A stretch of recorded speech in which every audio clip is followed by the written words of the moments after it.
There's a similarity in some ways between the left in Israel and the left in the United States.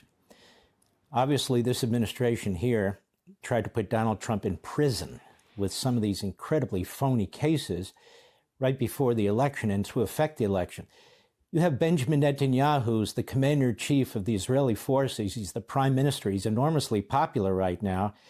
And you have the attorney general there, and you have the court system there insisting that he stand trial over cigars and champagne in his dealings with a media website.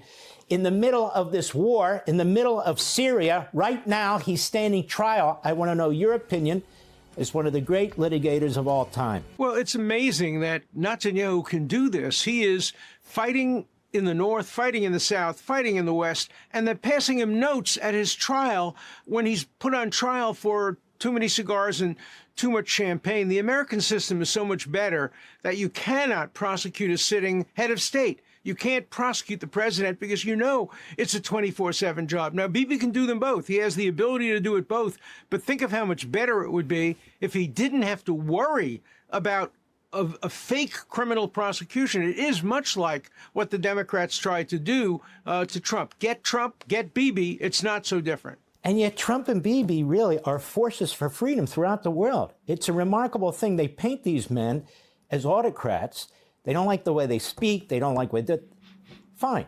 But the fact of the matter is when they're in power, good things happen. Good things happen in our country. Good things happen in Israel. And good things happen throughout the world. No?